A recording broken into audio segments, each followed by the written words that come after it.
Now we are. There we go. Folks, welcome to Talking Crit. If you're listening on the podcast side, we do this every Wednesday. Bad Mike and I, 8 p.m. Eastern, 7 p.m. Central, some god unknown time. Pacific, actually, Skeeter, our special guest. Skeeter, what time is this in Pacific Land? In Pacifica, where I live, with the godless Antifa, it's 5 p.m. right now. Oh, it's early there. It's way early. Wow. Geez. So we're three different time zones here then. Yeah. Yes. So since I'm new to this format, never having done a show, myself or anything, what's our never. What's our profanity stance? We are full. We have family friendly show. We're hard R. It depends. It depends on your family. I can go a little X. I can do a single X too. I wouldn't do triple X, but I can do an X. I don't think anything is hard about Modelato. Well, here we go, right here, brother. Yeah. Oh, hey, actually, I've got a video I'm still trying to get that showcases one of you, but the other poor son of a bitch had to watch the filming of that. We may talk about that later. Yeah. Or we may not. All right. Oh, gee. Yeah. Jen's on. Oh boy. Oh yeah. Oh dear. Yeah. Well, she's just on because look at all the guests that Skeeter brought, because we don't get these yo-hos if it's just us. I mean, we got some regulars. Everybody in the chat is waiting for you guys to demolish me. Look at Kurt, for me to talk shit about Zach. Kurt Gould, who never shows up for our show. We'd love to have him as a guest. Never shows up. All of a sudden, he's here when Skeeter's here. Well, now you can guilt him into being a guest. Kurt, there you go. Show up on this show. Jen, look at Jen. All of a sudden, Jen's here. Oh, Jen. Hi, Eric. I don't see any hi, Skeeter. Hi, Mike. Well, we know. There's hi, Mike. I don't see any hi, Skeeter. Hi, Kurt. She said hi to everybody but you, Skeeter. She said hi. No. She said, why is he in jail? Give this show about 30 more minutes and you're going to see a hi, Skeeter. Well, speaking of which, once again, I'm still working my bottle of Old Granddad. So I got a few more weeks of Old Granddad that I'm going to work out here. So you got your special heart healthy wine there, Eric, or? No, actually, I'm not doing wine today. I actually broke out the hop tea. Now, this is not a sponsor, but if you are somebody who is looking to watch carbs, it's 0 calories, 0 carbs. It's tea that's carbonated with hops. So in this case, it's organic white tea and organic citra hops. So goddamn hipster. By the way, let me see where the shit comes from. Because with my luck, it probably comes from like Seattle, Washington. Oh God! No. It's Boulder, Colorado. Of course, yeah, that's snowflake down. Yeah, well, I'm not surprised. But we don't get sponsored by anybody. But if any whiskey company would like to sponsor us, we'll drink whiskey all show long. So just throw that out there. I don't know. You can ship alcohol to New York State. I don't know about Texas private addresses, but New York State. Texas is shaky. New York State, you can certainly. But Texas you can't ship wine. You can't ship wine to us. It's really stupid. You can't ship wine. I miss booze. You can ship booze. Much. But you can probably, you probably have like drive-throughs at your. We did that. Yeah. You see, drive-through booze sales. So that for those Texas thing ever. For those that don't know, Skeeter Green is our guest tonight. Skeeter Green Productions, SGP, author of Science Wizard something or another. I can't remember. Cryptid Science Wizard, you bastard. I'm just busting his balls. No, long time. Many other titles. Long time employee of Frog God Games. He went off to strike his own fortune, and all around rocketeer. How do you say that? Rocketeer. Just somebody that's just a ne'er-do-well. That's Skeeter. He's kind of a ne'er-do-well. I don't know what that word was you were trying to say, but I fulfill the criminal element of this. Oh, well. We have the cop and the guy. We don't know what he does. By the way, I'm trying to be smart this Okay, time. I was meaning to say I'm racketeer. putting my phone on. Putting my phone on silent. Racketeer is a person who tells anecdotes in a skillful and amusing way. So I was going to call you racketeer. That's you. I'm neither skillful nor that's a lie. He's also he's co-host with Zach Glazer of GDZ. Goddamn it, Zach, a great show that basically kind of inspired Eric and I in this because we figured those two idiots can do that. What the hell? I swear to God, we asked you guys to be on like a dozen times and you fucking blew us off every time. I don't know about that. I don't know about that. Well, Mike was on like 2 or 3 I times, was. but he could never get his camera to work. No, so we don't know if he was really on. I was an old computer, yes, and I have a new computer with a nice camera now. So yes, that's awesome. 21st century. I did enter it very recently. No, go easy, Tiger. You're still in the 20th century. I'm not Bill Webb, though. I always say that every day when I'm messing with computers. I say I'm not Bill Webb. Thank God. Yeah, if I get one more up camera shot of his nostril, I can see his brain up through his nasal cavity. But that's the science wizard in you, man. It's the science wizard. But still, one of the best people I've ever met in the RPG world. Oh, thanks. You meant Bill. I'm sorry. I mean Bill. He gave me my start, basically. Well, Casey really did, but Bill owned the company that gave me my start. Well, like usual, Casey. Bill takes credit for something Casey did. Oh yeah. Well, no, for the longest time, Bill wouldn't take credit for me doing anything. He was like, "Yeah, I know him. Let's hands off though." No, I give him a lot of shit, but. Well, anyway, so we got Skeeter, and so I need to. So for right off the bat, I'm gonna throw you a tough question right off the bat. So you and Zach had staked out Thursday nights and we absolutely respected that. So Eric and I did Wednesday nights. Then all of a sudden we noticed about a month ago, GDZ is on Wednesday nights. Yep. What the hell is that?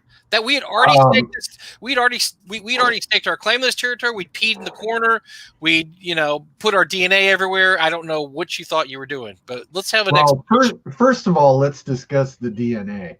Because if you think your DNA can take out my DNA, I spread that shit on like mayonnaise everywhere. Okay, so let's having seen the DNAs nearly interact. I would not be a betting man. And me, myself, I'm of the mindset that the only way I could defeat your DNA is to self-destruct my DNA. So it would be a mutually assured destruction, and even actually it wouldn't be mutually assured. I know I would get destroyed, and you might still not. So, I am eternal. I may be a broken wreck going down the road, but I am eternal. I am like a 68 Volkswagen Bug. I will never stop. Yeah, you're already back. You're already back in the gym, I bet, after your operation, your recent operation. I was doing deadlifts this morning. Nice. In the dark because our power went out. So what's the explanation? Why the move to Wednesdays when we had already staked our claim? I don't know if you guys actually have an agenda with your talk show, but Zach and I literally just do that because we don't give a shit and we enjoy fucking around and we get to talk to each other for an hour. And then we basically just let other people get in the chat and talk with us. And it was just a scheduling snafu. Sometimes we do it Thursdays. Sometimes it's Wednesdays. It was Tuesdays a while ago. But now I've got online games because all this COVID bullshit has actually been helpful. It motivated me to run some online games. So I've got online games Tuesday and Thursdays. So Wednesdays just worked out. I'll accept that explanation then. All right. So you're blaming it on the COVID. Yeah, okay, COVID and gaming. I'm blaming it on Zach. Because, as the talent portion of our show, he does whatever he wants and shows up, 5 minutes before screen time, a lot like Bottlato does. You're lucky if you can find, yeah, exactly. Well, we have a lot in common, Zach and I. We're both extremely intelligent, talented individuals that carry it. We also both carry a show. No, I would never say that. Eric is the talent here. I have no illusions about this. Eric is absolutely the talent here. And if I was running a show, if it was just me and you, Skeeter, running a show, we get 3 people watching. No. You would get 3,000 people watching because it would be the worst. People would tune in to go, they'd watch the train wreck. People allowed on TV. People would look at their watch. Oh, it's 7 o'clock. Time for the train wreck. They get log on. Time for train wreck. Yep. It's like, all those people who turn their heads to watch car accidents on the side of the road, they would all be tuned into our show. Maybe we should think about it then. We might be able to get some sponsorship money then. So hey, yeah. We'd still fuck it up though. We'd do something. We'd fuck it up. Oh my God, who cares? I mean, it's an so now that's gonna start me off on my first tangent, and you guys can weigh in. Wait, we're all about tangents. We're called the hex crawl of podcasts. So just start hex crawling right now, baby. So my first tangent is RPG shows, like on Twitch and and I think like a peep show. Like what on the YouTube. Hell? No, I'm actually trying to rein you guys in and talk about a subject. All right.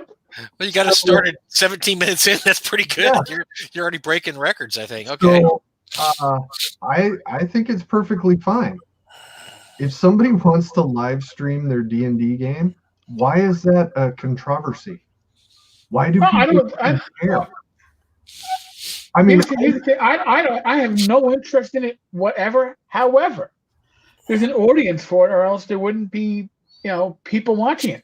Exactly. I had a discussion on our Discord. I came in after the discussion. The discussion on Tavern's Discord server today about why do we have all these OSR games when the originals are available, or even reprints directly from Wizards of the Coast. And I was like, well, you have these, because you call them fantasy, heartbreakers. I wouldn't call games like Labyrinth Lord, Swords and Wizardry, and DCC RPG and such heartbreakers because they do extremely well.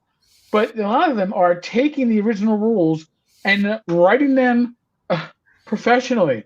A lot of these original games were not written professionally. They'd have indexes, we found, as we find out looking at the player's handbook. It was a hobby that was just getting its feet under it. Now you can go back and represent it, rewrite it in a way that old gamers can appreciate, but also new gamers are going to come in and not get lost in Gygaxianese. Man. You started fucking tickling another tangent I wanted. The thing about online shows is that it all comes down to Critical Role, and it's played in popularizing online D&D games. And Eric and I talked about Critical Role a little bit last week, about how you should expect, obviously, if you're expecting a game to be like Critical Role, you don't know what you're thinking or talking about, because games aren't like that. That's a produced show. That's a show that's produced and it's written. It's a performance. Right. Most D&D games online are not. I think my only issue with it is I'm like Eric. I don't really like watching people play D&D. It just doesn't really interest me because I want to play. When I watch people playing, I'm like I want to be there. I don't want to watch them do something. I want to do it myself. But I think the problem is a lot of people want us to watch their crappy D&D games. Now, some of the D&D games can be really entertaining. But Eric and I also talk about this.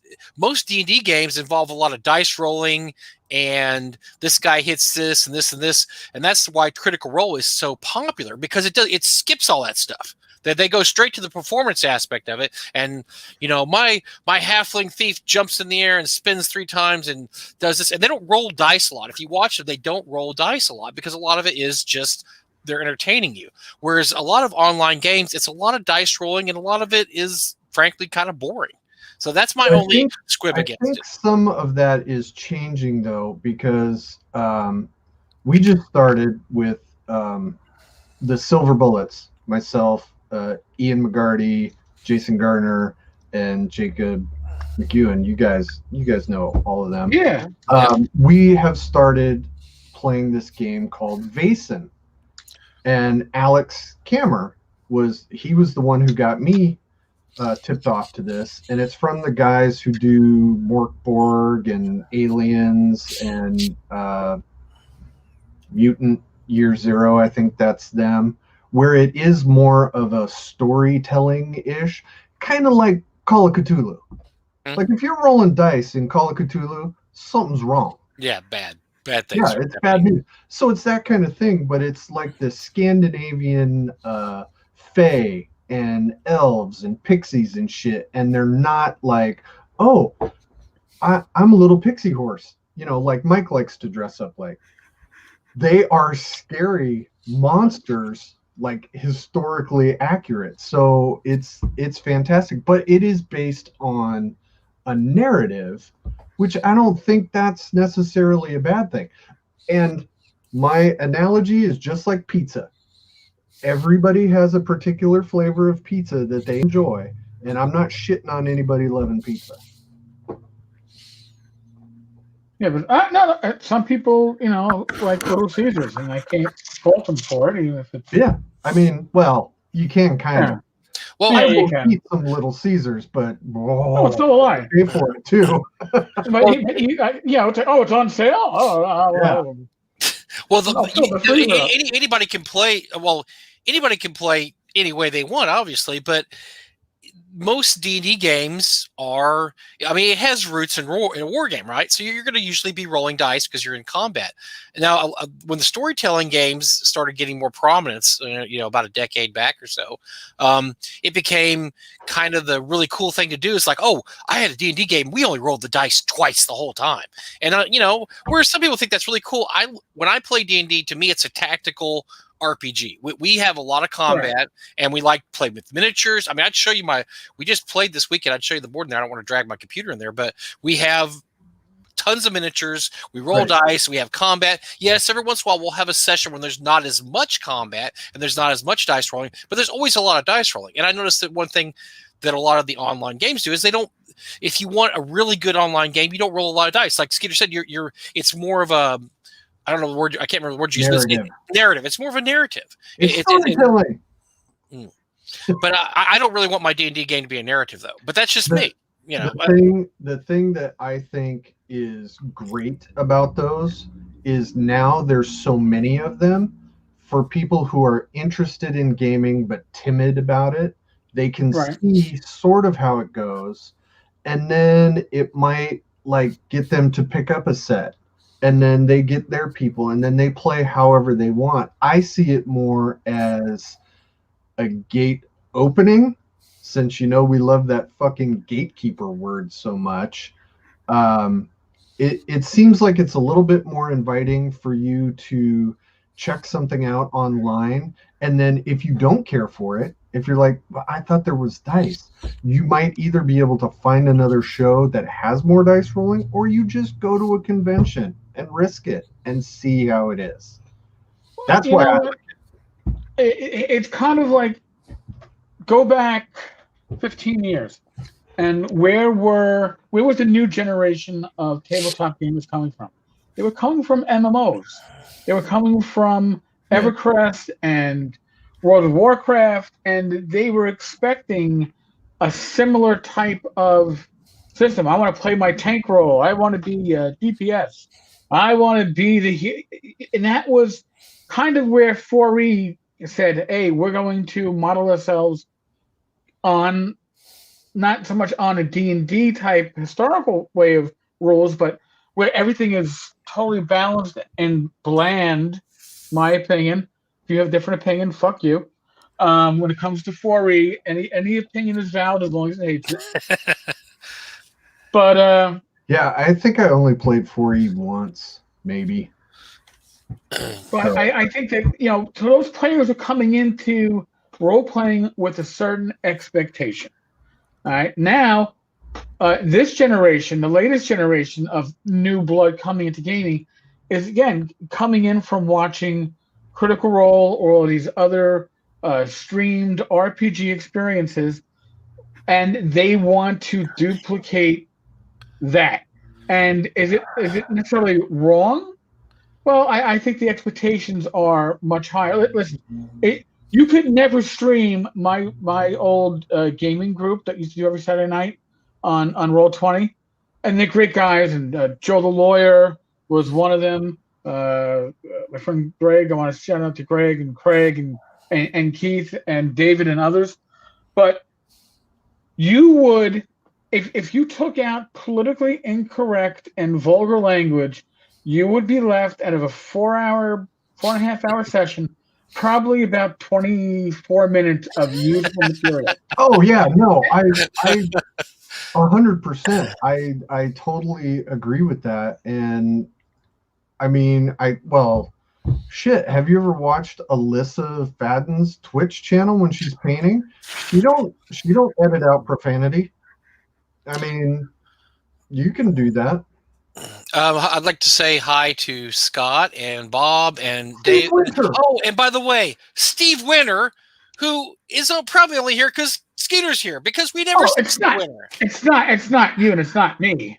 So they want to see hilarious thing about Steve Winter yes, is like whenever we go to whenever there's a convention happening and Steve is invited as a guest and I'm flying out just as, local jackhole, we always bump into each other at SeaTac Airport. So I get to sit with him for a few minutes until he realizes he has better things to do.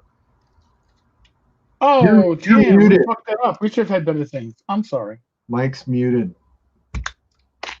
Oh, Mike is muted. Yep, Mike is still muted. Mike, we can't hear you. This is the level of sophistication I expect from Mike Bottolato. Nope, Mike, your mouth is moving. Did it, but we got no sound. I didn't mute you. I could mute you, but then what would be the point to be repetitious? Dude, you hit a button. Unplug your headset and plug it back in? Like trying to fix a TV? Hey, I'm sure Southwest Jen can message you and tell you that she can't hear you. Can you hear me now? Yes, we can. Yeah, right. Turn it back off. Shut up. The plug-in unplug worked. Wow. All those IT guys are right. Yes. Yeah. Bob, you're welcome. I'm glad you're enjoying Continuing the Light. Oh, yeah, Bob. And I sent you a care package, Bob. You should get it. Bob won one of our giveaways last week. So are we giving away anything this week? Or is it? Yes, we are. Oh, my God. More things. Oh, boy. This is like the last day of OSR Christmas. I've done 11 days prior between the live streams and the blog. So since today is the last day, and screw it, like I always say, it's your money anyway, which is really from the affiliate sales and such. We're going to give, actually, you know what? I should write this down so I remember, because I'll forget in like an hour. But yeah, you keep me honest. We're giving away at least 2 $100 gift certificates. And if you live in the U.S., I'll also give away to 2 other people copies of Swords and Wizards Continual Light. If you live within the continental U.S., I'll send it via Amazon. You'll probably get it by the. Hey, I want those. We'll also give away. How do I enter this? We'll give a Frog God package away too. Yeah. And by the way, so commenting help. You have to comment obviously to get it, and be commenting around the time we're actually giving shit away. And somebody pointed out last week, well, the system is kind of rigged. The more you comment, the greater your chances are. You know what? No shit. That's how life works. Oh, Ben Barsh popped in. He took a few moments from his hair care, nightly hair care ritual to pop in and say hi to. For those, by the way, we never get Ben either. So Ben just became. I'm making a list of everybody that comes here just because of Skeeter, and they're on my shit list. So, but you know what? No, but this is good on my shit list too. we got to get our TotalCon list together of guests. Okay, I don't Skeeter. Okay, no, I actually have I have a question for you guys, you two. Yes. And then the savages in the chat can weigh in if they want. What does the OSR mean?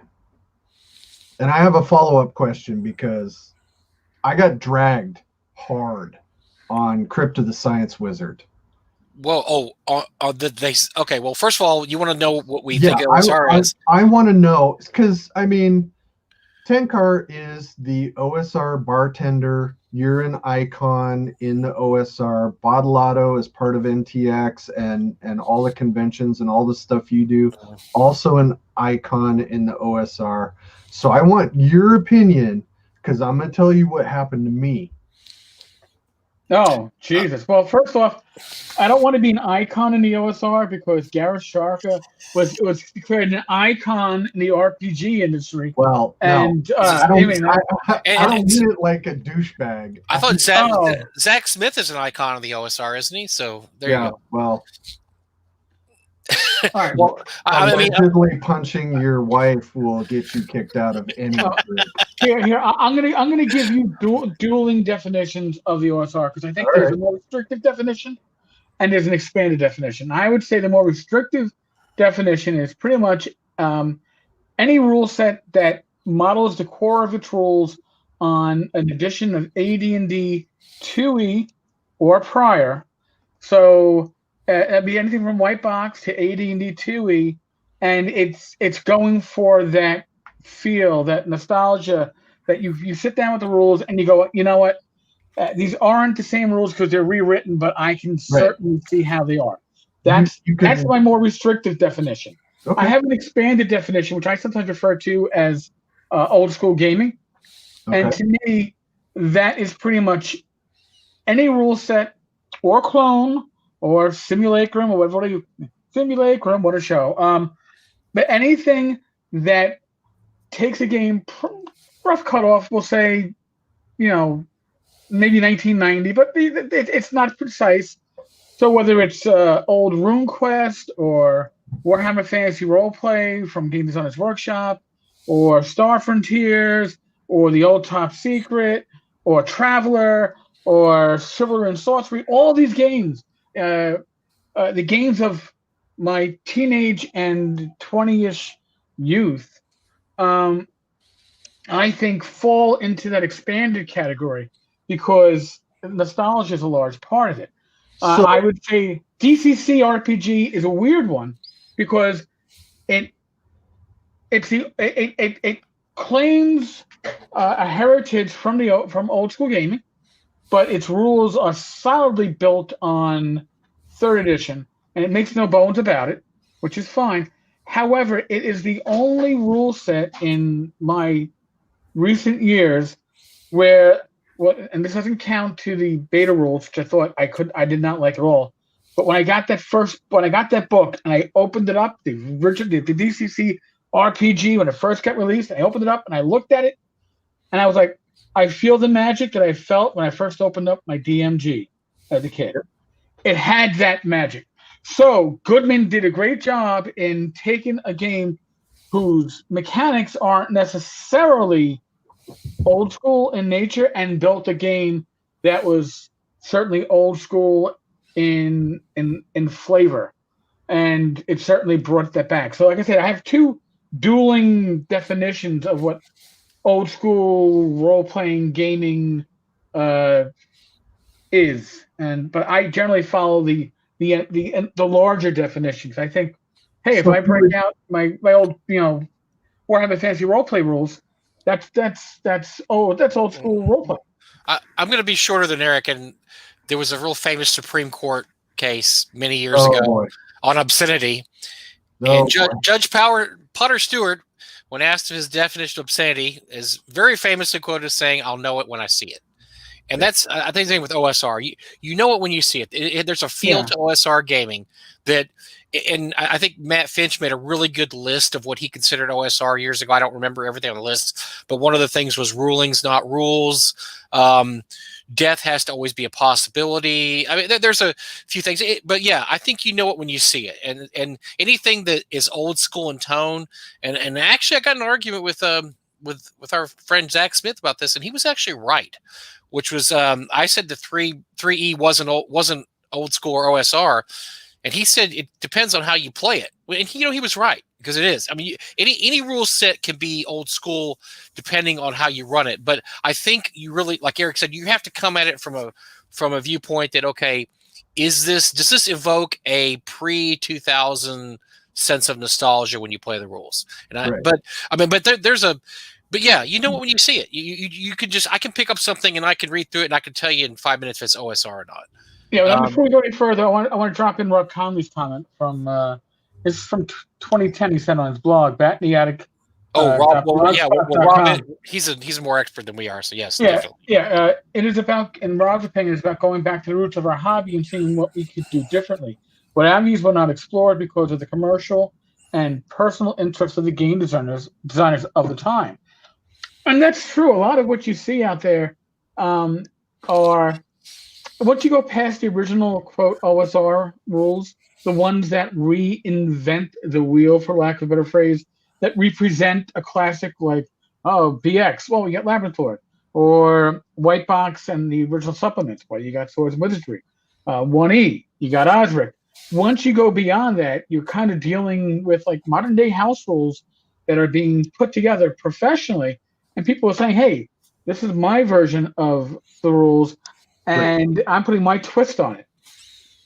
And I think that's Swords of Wizardry Continual Light is, or even Swords of Wizardry Light, was taking basically what is white box D&D and just boiling it down to the very purest of that core. And then can build on top of it. About it at the very beginning. That was your goal. So why did you? So tell us why you got dragged. Science Wizard. So the vibe that I'm getting from you guys is it is a feeling and style of play more than a mechanical issue. Is that fair to say? I think that my more restrictive definition, it's definitely a mechanical issue. But if you want to go with the purists, oh my God, I feel like a Catholic and a Protestant here. If you want to go by the purest puritanical definition of the OSR, they would say it's someone's cut off the line at 1E and say 2E isn't even isn't even OSR. I personally expand the definition because there's no, as you will know, that there's no one definition of, we don't even know what OSR stands for, the initials. So how are we going to define what it actually means? So the whole reason that this came up was because when Crypt of the Science Wizard came out, I had originally released it for Swords and Wizardry and 5th edition. I wrote, that's it right there. I wrote it originally for Swords and Wizardry, and all of the setup and all of the shit, if you haven't read through it, I don't want to ruin it, but everything that was in there was written with the Swords and Wizardry rule set in mind first, and it was converted to 5e. And when it came out and people saw that I could accurately portray the S&W stuff that was in there in 5e mechanics, and it's the exact same dungeon, I got shit on for losing my OSR roots and how dare I cash out and grab 5e like I wasn't an old school player. Like I give a fuck, but I don't even know what that means. My counter argument is when I started playing, it was with these 3 little brown books in a fucking basement in 1978. And I have played since then. I didn't take my, 10 years off to go do something else. I've played. So I was just trying to get a little information from some OSR folks about how much bullshit that was. Well, first of all, tell Ian McGarty to leave you alone, because I know that he's the one that gave you the. No, I'm just kidding. No, Ian McGarty actually asked Eric why his cat is always cleaning him on the camera. Which is we all have for the normals. We all have our picadillos. Here, just a real quick thing. Actually, our prior cat had a tendency. She'd see Daddy's on his computer, and somehow he's talking to people. Let me stick my cat ass in front of the camera. Ashley We're passed. professionals. We're professionals here. Yeah. So now Sadie, I don't know if you know, Sadie came along. I had to put my laptop on a stand so it's angled because she was laying on top of the fucking keyboard before when she'd seen me on it. So she can't do that now, but she gingerly walks. Thank God my touchpad is disabled. She gingerly walks on the computer now, and she was like, "I know you're talking with people, so boom." And I'm like, "Yeah, what's the matter? You never punched a cat before?" No. Well, you trying to get us in trouble here? You son of a all bitch! Sensitive, real son of a bitch! Because you're just trying to get us canceled. You want this slot so bad, you're gonna cancel us tonight. I just know it. Nope. You're gonna cancel us, so you have Wednesday nights all to yourself. I am attempting to lower the bar for your crowd, so you guys look even better next week. Well, here's the thing. Mike and I can't be canceled because I'm retired and Mike is self-employed. That's true. We don't care. Yeah, we don't can't cancel us. But Rob makes another important point, and I've heard this argument too when it comes to what OSR is. The use of open content and the example of employing digital technology and distribution makes definition in a practical sense irrelevant. But I've heard it said that something to be truly OSR, it has to be open. Like you have to be sharing to the community for it to really be part of the OSR. And have you met the community? They are fucking awful in certain cases. They're like any community. They're like any community. No, I mean seriously. And that's the thing. I have met some of the most wonderful people going to the OSR conventions, going to NTX. That's what started me really going across the country to conventions, and I loved it. I didn't even realize the irritating fucking old man in the rascal that was giving me shit the first year I went to NTX was Frank Menser. Didn't even get it. I was totally rude to Janelle Jaques because I didn't know it was her.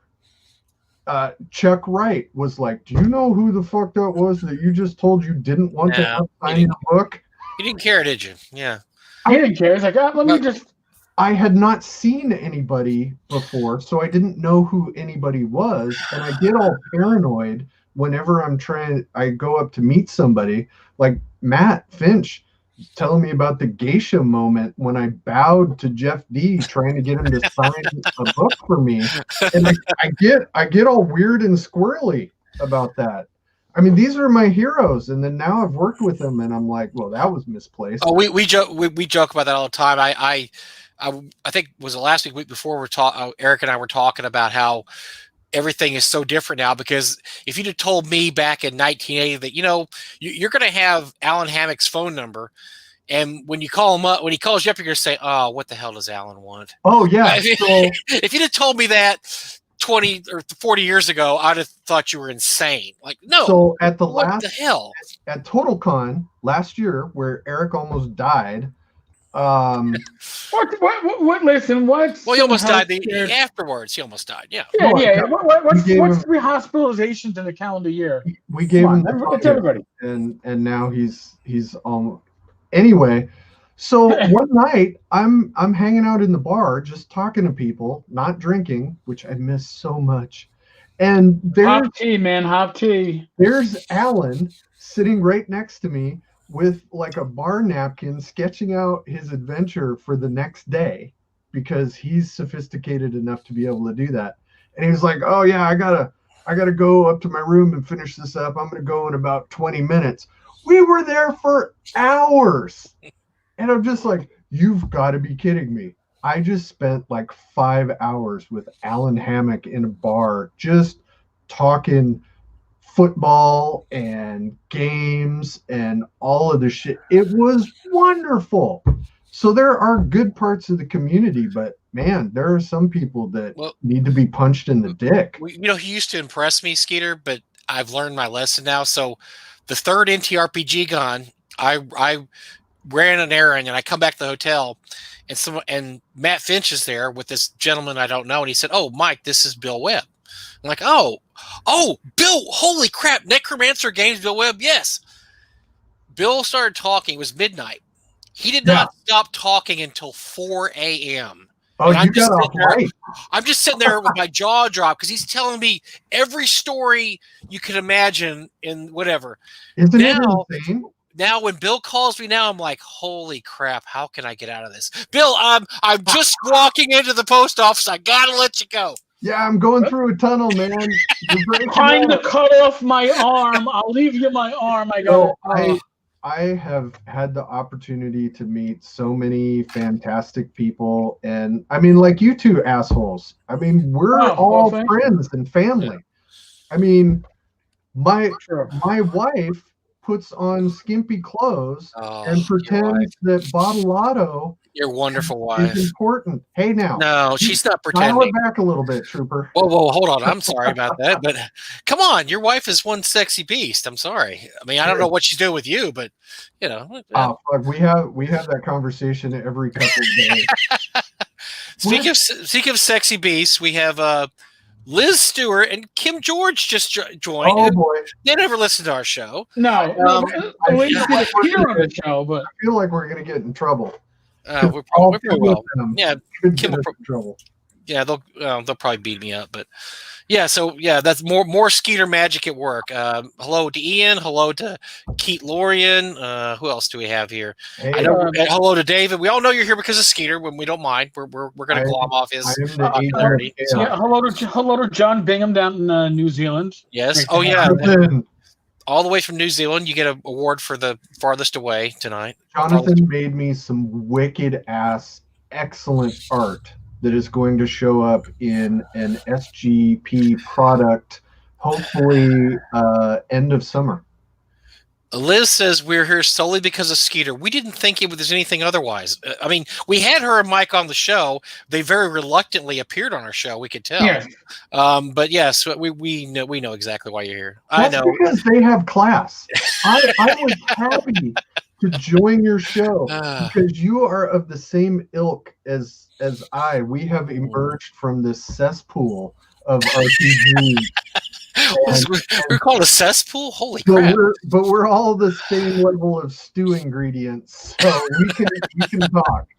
Yeah, I would have said more like a septic tank. Yeah, a cesspool is a bit more open content, right? I guess. Yeah. I mean, I want to be closed content, IP protection. There you go. So so we're hex crawling. Do we have any RPG news to talk about this week, Eric? Because I'm going to tell you, I have been out of the loop. So you're going to have to fill me in. I think there's one story we both read. But yes. Well, so and I'm right now. Oh God, I'm on Polygon. And now forgive me for being on Polygon. I should have gone to Bell of Lost Souls, but because they both have the article. Well, you weren't on RPG Net, so thank God for that. But well, no RPG Net. No. Please, what little soul I have, I'd like to keep. Dungeons and Dragons kicks off 2021 with its first wheelchair accessible dungeon. Okay. 17 adventures in Candlekeep Adventures from 19 different designers. So basically, what it is apparently they've gone through the creators on DM's Guild and said, "Hey, we want some one shots, and we want." I'm assuming since this is people that were recruited from DM's Guild, I don't know if some of the stuff was already published there. I know the rights that the Coast has to the DM's Guild stuff is probably more than I'd want to give to the DM's Guild. I'm sure Rob is listening. Rob will make a comment in the comment section since he knows all these community content crap rules and all that stuff. But if you don't remember the big thing about the combat wheelchair from a few months ago, this is basically a follow-up to that. I have my opinions, but I know Mike is dying to express his. Go get him, Tiger. I am. And being a disabled American, which I am, I'm covered by ADA. I can talk about this. No, look, I don't have any problem with this except for the fact that it's what I always talk about. It's performative activism.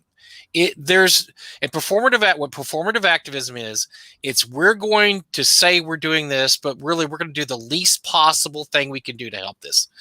Has any money been donated? Has any measures been taken to actually improve people's lives in wheelchairs? Has any of that been done? No. And that's what Wizard of Coast is experts at performative activism, where we're going to say we're going to do this, and they do little beyond saying they're going to do fill in the blank. And so that's my only problem with it. Is that, okay, if you want wheelchair, I don't care if you want a wheelchair dungeon in your dungeon. I don't care if you want ramps in your dungeon. I don't care if you want your players to have wheelchairs. I don't care. And it doesn't affect my game. It's like everything else Eric and I talk about. It doesn't affect what we do at our table. People that get all upset and angry about it, I never get it, because I'm like, you don't have to have that in your game. But I also have to say that I don't view these things as very sincere, because I think a lot of the time it is performative activism. It's just them doing the least amount necessary to get back pats. And boy, you guys really, did something wonderful there, when they're really just doing the very. And I go back to when Watsy said we're going to have LGBTQ representation in all our products now. And you know what the LGBTQ representation on the products is now? One line. They'll have one line in a book or module saying, oh, such and such, she's looking for her husband. Or the bartender, she's looking for her wife, or the bartender is talking to his husband. That's all they ever have. So they're not striking a blow for LGBTQ. They're basically patting themselves on the back and saying, look, we have LGBTQ representation, but they really are just doing the least amount necessary. And that's the problem with this too. This is the same thing. It's just saying, look, we made a wheelchair dungeon. Great. That's great. Whatever. Up on the back. But here's my issue, all right? And if Liz is still listening, I've got Mike in mind. I have my wife Rachel in mind when I say this. RPG products are definitely not made or created for the visually impaired. All right. Generally speaking, they're not even made for those with older eyes. You can barely see the fucking shit because the print is so small, because they're trying to save on cost, right? You want to help a portion of your gamers that are disabled. Remember when Reader's Digest used to do large print? Put out some adventures in large print. But you know what's going to happen? It's going to cost too much. Because that might cost money to do that. It's a limited segment that's going to buy it, right? And you just can't throw it to every. Like, I can throw a reference to LBGTA in every product we put out. Throw out the reference, and we can strike that. Mark that checkbox off, but you can't actually make more improvements. As a counterpoint to that, the suggestion is the older crowd is the ones with the the older eyes, and visually impaired can happen to anyone, of course. Could it be that Watsy doesn't invest in that because so many people are shitting on it online? There's no RPG. Listen, there's no RPG company that is investing in it. And I'll be honest with you, the length of most rules for RPGs, it is certainly going to be cost prohibitive. Whether you're trying to convert a rule set to Braille, and listen, I had that discussion a couple of years ago, trying to think, could we do that with Swords and Wizardry Light? And the feasibility for my ability as a total non-fucking publisher with no tech skills and no connections out there, I wouldn't know how to get it done. But I'm sure these larger companies could. And the PR value would be huge. However, the PR value, as huge as it would be, would not cover the cost of the investment. And could Wizards of the Coast do it? Yes, they'd be a trendsetter if they did. But it's easier and it's free. It's free to, hey, let's put wheelchair ramps in a one-shot adventure, okay? Like, let's put like a 5-page adventure in our next book and have wheelchair ramps. People that don't want wheelchairs are going to ignore it, but we don't care because we got 16 other adventures in the book. Put it in there. If people with wheelchairs, are they asking for wheelchair adventures? And that's what we talked about. We were talking about when WotC went ape shit about orcs and like, oh my God, someone might possibly think they stand for people of color. So we have to really, really make sure that they're not standing, that if they do stand for people of color, that we're going to make them equal to everything else. Well, did you ever meet a person of color that said, I'm offended by orcs? Most of the ones I saw comment online were absolutely not offended by orcs. The person who had the best answer to the whole orcs being evil argument, hands down, was Mike Stewart. He was, I don't remember what the deal was. Maybe Liz can pop in. She did. She PDFs? But no, Mike had the best answer. He said the difference between a fantasy race being considered good or evil was completely different than a real world application, because in the fantasy world, there were absolute evil and there was absolute good. So it could exist that all orcs are evil, because there were those polar, opposite, ultimate sides that aren't in the real world. Right. So, yes. So that argument that, all orcs should be able to, determine their own path and all this stuff. I understand that you want to do that, like Mike says, for the pat on the back, but it's completely different. So the people who are arguing about that, orcs shouldn't all be evil, that is stupid. Besides the fact we're arguing about a fucking game that you can change, Skeeter, I mean, like, you could change your campaign. Nothing that happens in the outside world has any effect on your campaign. The TSR or the WotC police are not going to kick your door in and say, "Whoa, hold on one second. Does this dungeon have wheelchair ramps? I don't see any ramps in your dungeon, sir. You're going to come with us." Whoa, hold on. Hey, I don't want to come with you. No. As far as the wheelchair thing, I am being less cynical than you guys about the business desire for this. I think they have had enough people online talk about, I want to see characters that represent what I look like. So if somebody's playing D&D and they happen to be in a wheelchair, maybe they want to see an adventure where a person in a wheelchair could maneuver around. They don't have to have legs. But you know, and you don't have to. That is a business. That is not them saying we're going to make this decision. Everything Wizards of the Coast is doing right now is based upon what they think will benefit the business. It's cost versus what they're going to get back for their cost. Here's an example, and Liz Stewart really says that what Mike needs, and Epi mentions the same thing, is PDFs Wizards of the Coast, because PDFs are accessible for screen readers. Right. They don't take as much room as a Braille book. Now, here's the deal. Wizards of the Coast will not release their material for 5e, right, in PDF. Why? Because people are going to steal it. Listen, I haven't seen torrents. People have already stolen it. Well, yeah. Anybody who wants to steal it has already stolen it, whether you've put it in PDF or not. I can download it right now if I want to, WotC. I'm sorry.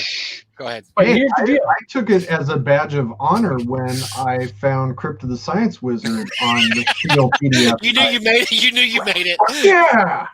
Yeah, that's it. It's being pirated. But let's be honest. Wizards of the Coast has decided that the positive feedback, the positive notice that they would get from the community at large for putting out their stuff in PDF, not just because the community has been asking for it, right? Regular gamers have been asking for it, but because it would help those with visual difficulties. Be great for Rach because she can read a PDF, zoom in, right? She doesn't, that's why I got her the latest, greatest iPad with the clear screen, so she could zoom in, and it looks great for her. But to them, they figure, and somewhere along the line, some fucking suit has sat down and crunched the numbers and said, well, yeah, we might see an increase of sales of 10%, but we're going to lose 1 out of 5 sales to people stealing our PDF. So no, it's not worth it. Doesn't mean it isn't a good moral decision to make, just for those with visual impairments alone. or even those with who wanted that just like, again, in my case, probably listen to the book. They don't make decisions based upon what is morally right, or hey, this is a really good thing for us to do. Oh yeah, it's too large a company to do that. Their whole thing is what looks best on our bottom line. Is putting a handicapped accessible dungeon into an adventure. It costs us nothing. Are we going to increase sales by doing this? Oh, well, we'll certainly get noticed on Twitter.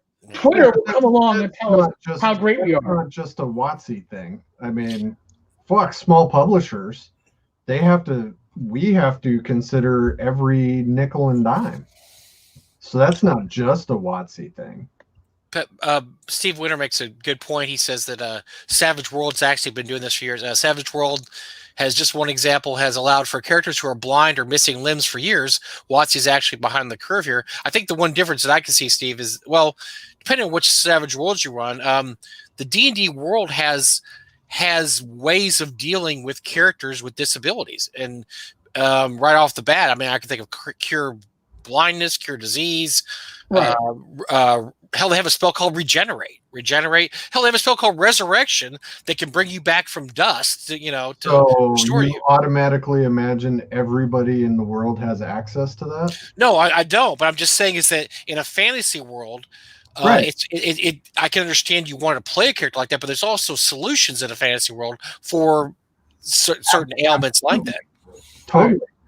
Yeah, Rob Conley might correct me, or at least fine-tune me in this comment, but GURPS is a system with advantages and disadvantages. Disadvantages like a vision impairment, or blind, or being lame. Champions is the same thing. Yeah, Champions is the same thing. You play a superhero with disabilities. D&D doesn't have that built into the system. Okay. So there's a different assumption going on. I'm not saying it's right or wrong. But I mean, there's also a channel on, Pornhub for amputee porn. So some people want to. You know what? I don't even want to know how you found that. Skeeter knows this, and I just want to point out that Skeeter mentioned this, not Eric or I. So. Oh yeah, what are they going to do? Shut me off of your channel? You guys are going to shut me off of your channel. We let you in for this. This is exactly why we let you here, because we want to talk about amputee porn. No, that's. Wait a minute. Hold on. Who said that? Bob G. Nailed it. If some kids can identify and makes them feel included, then that's great. I think that's great too. That's what I said. Look, if you want to play your game, like, that's great. And it doesn't, old grognards that get all really, really upset about these things drive me nuts, because nobody is coming in and changing your game. My only aspect, and Eric has heard this rant before, my only problem with it is I'm wary of the motives for this. I don't think the motives are pure. And I never have. Everybody who publishes a book, their motive is to sell a book. True. That's true. But as Steve pointed out, though, other games have had this. I mean, hell, if you want to get technical, Call of Cthulhu has had this for years. You can be absolutely insane. You can be mentally ill beyond all mental illness and be an absolutely viable character in Call of Cthulhu. Call of Cthulhu has never gotten shit for minimizing mental illness. Come on. Well, now that you mentioned it. Wait! Now that you mentioned it, RPG Net's like, come on, hey, we were watching Talking Crit, and Skeeter Green, of all people, made a valid point. And let's cancel Call of Cthulhu. No, they would totally cancel me first. I would just exist like fucking Avengers Endgame. You're too tough to be canceled. You're not going to cancel you. No. David Thompson, Travel lets you create dead characters. You can die in Travel or create integration. Twitter did try to cancel me one time, and it didn't go well. So we won't talk about that. Maybe we should talk about that. Well, but probably shouldn't, actually. So. Oh, we're down to 60 seconds left in the show time. Whoa, hold on. No, we do. We go 2 hours, brother. What did you think you were doing tonight? Okay. Then fuck yeah. Twitter came after me and came after Jen. Oh, no. That's where the line was finished. Yeah, no, they were some people that were virtue signalers decided to tell me, hey, how would you feel if your wife got assaulted at that great argument. Because, and then I was like, nope, but I will leave you with this. If I see you, I'm going to beat the fuck out of you. It's on Twitter. So that is. Oh, so did you get a little vacation, a little Twitter vacation? No, I left. You left. I literally sent that and was like, yeah, I think I'm done with Twitter now. I just stopped. Twitter is there's some issue. As I'm always happy to point out, 80% of the posts on Twitter are made by 20% of the people, and that's an absolute fact. Oh, yeah. It's true. I mean, that's a research. It might have been 10%. I thought it was 20, but it might be 10%. So yes, it's an echo chamber of some mentally ill people, mentally ill who are. And just like Facebook, because I've kind of backed off Facebook the last month because I'm just done with it. And social media and all that stuff. I personally live by the motto, I'm not going to say anything to anybody on social media I wouldn't say to your face. So you can 100% believe when I say, hey, you're a fucking dildo, I would also call somebody a dildo to their face. I will absolutely, I will say that's absolutely true when we're talking Skeeter.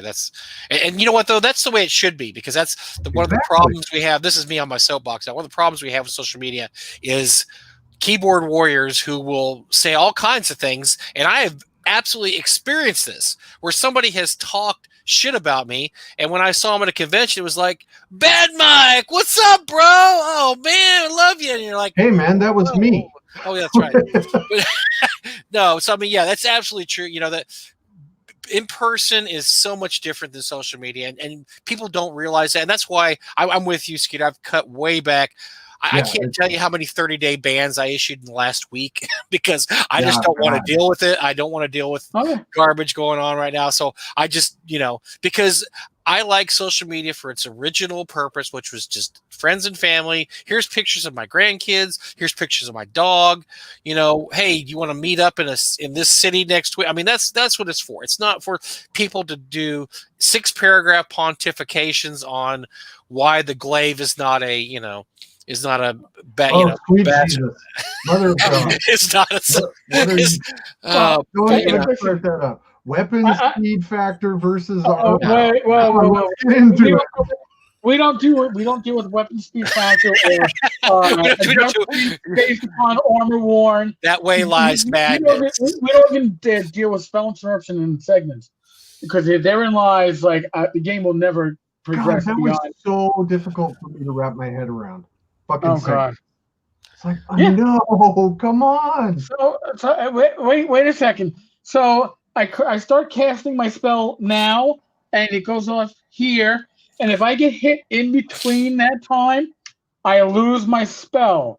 But I only get one. So you're telling me I could actually do nothing but throw my one dagger and some iron spikes. Yeah, I'm prepping the spell, and then a strong wind confuses me. Is that what I understand? What now? Yeah, no, I love that. All right, so let's talk some shit about Zach. Let's do it. That's really what everybody wants. By the way, I talked. Yeah, what's his obsession with food? What's his weird, freaky, psychotic obsession with food? What is that about? He loves it, and it's delicious to him. Look at me. I weigh 300 pounds. I love food too, but I don't post every hamburger I buy on. So you've seen all the fancy food that he eats, and it does the presentation. I've watched him kind of get the right lighting for this, and then you guys post pictures of that fucking pork loin, half a cow, the hubcap, thing, and I'm just like, dude, you have standards 99% of the time. Now you're eating this greasy bun flapjack of pork. First of all, not greasy. It was not greasy. Those pork loins were not greasy. It's the size of the hood of your truck. It is, but it's not and greasy. You complain about my cat videos. Holy shit. Dude, I watch a lot of stuff, man. I know things. And I know weird things. Like your cat cleaning you is disturbing. Not as disturbing as watching Mike go to town on this pork loin like it was a stripper in his 20s. Well, I mean, Jesus.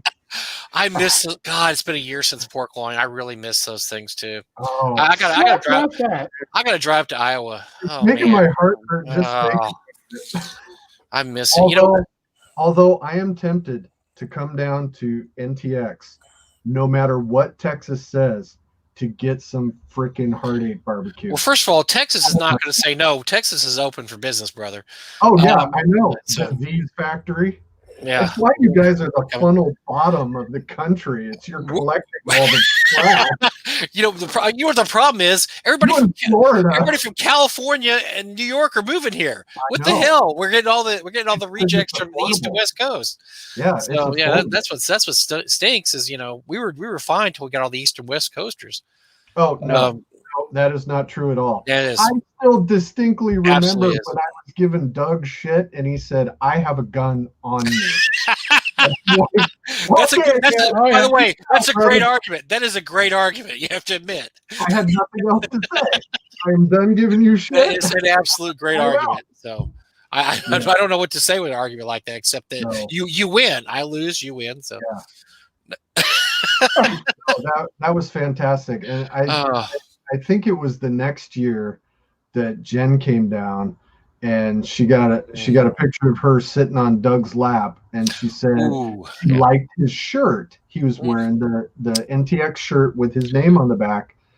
So he sent her one in the same color. Huh, interesting.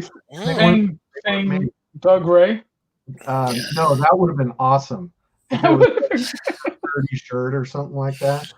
I think I have a picture of you, your wife, and me in the same bed. Let's see if I find that one. Yeah. Oh no, there's a picture of you. We're fully clothed. We're both fully clothed. You and Skeeter in the same bed, but that's a video. We have a picture of that too. Yeah, a video of Mike getting a lap dance. Although I think at that point it was it's not really.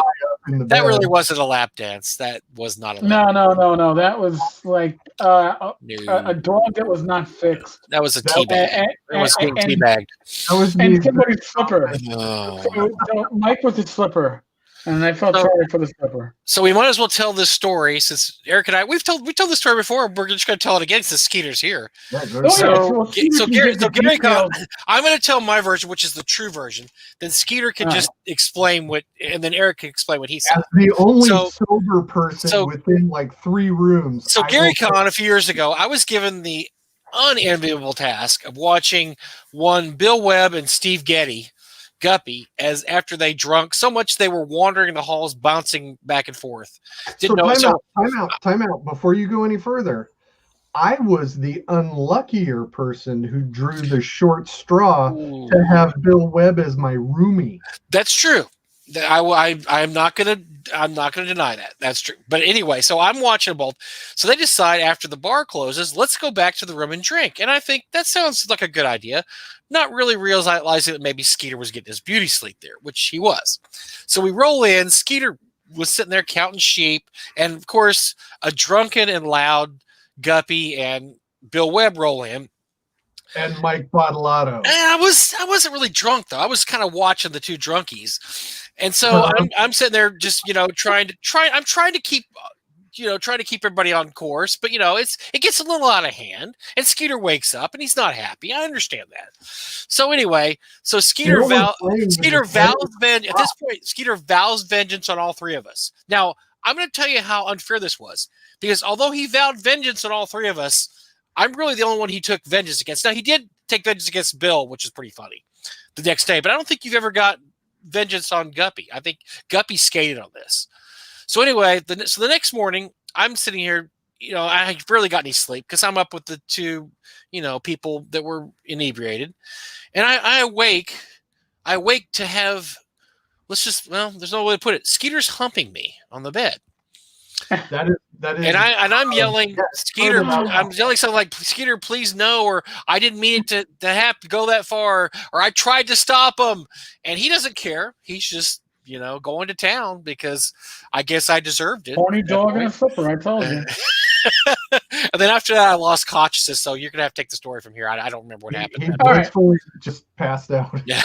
So okay, from a third camera eye perspective, there, Eric, what did you witness?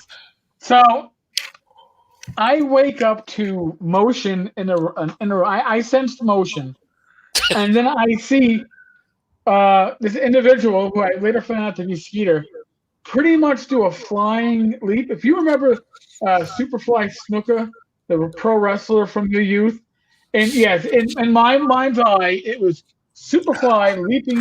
I was afraid the bed was going to break as Superfly leapt on top of Mike and started, for lack of a better phrase, dry humping Mike, with Mike going. It wasn't dry. Much, oh no! Please stop. There's a reason for that. So I am laughing my fucking ass off. I am thinking I've never in my life seen anything as hilarious as what I am watching until Skeeter turns attention on innocent me, who wasn't out drinking with anybody. No, he was completely innocent. So, Eric was completely innocent. And then Skeeter leaped from bed to bed. Now, I at the time I technically was still an active police officer. I was running time, but I was a cop for 20 years. They do drill certain things in the academy when it comes to self-defense. I had taken judo when I was younger. So when Skeeter leapt at me, I grabbed and started to pull him, because he was coming from my left side, pull him to my right. And as I'm doing that, I am looking at the wall directly to the side of my bed and saying to myself, real quick, if I go through with this motion, I better kill him. Because if I don't, he's going to kill me. So instead, I pulled Skeeter into me, and I was like, yeah, this doesn't work. Yeah, little smooch up here. Now, Skeeter, let's get the third. So the reason that it was not dry humping Mike is because I had spent 45 minutes in the gym before that. It was sweaty. Yes, it was sweaty. I texted Zach, "You up?" And he was like, "Yeah." And I was like, "Open your door." And I got my revenge on Mike Bottolato for letting the one least responsible he gets his revenge on.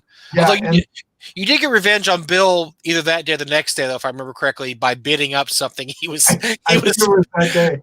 I was sitting behind him in an auction, and he was trying to bid on some original art, I think from Necropolis. And I kept raising my hand until he put his hand down. It was awesome. You got an extra $100 out of him, I think. So that was pretty funny. Oh, I don't think it was that much, but yeah. And the memory is long. I'm still waiting on Guppy. I'm just letting that. Okay. Well, see, that makes me feel better now. Guppy still has consequences in the future, so that's good. Consequences. We did have that incident at North Texas, which was more Ian's fault, where we all had our bidding placards that were the same. Oh God, that was funny. So we would keep raising them, and then he would lose out on the bid. Everybody had, so we issued the midnight auction. We issued everybody a number for the bidding on, and so you all got Guppy's number, and whatever.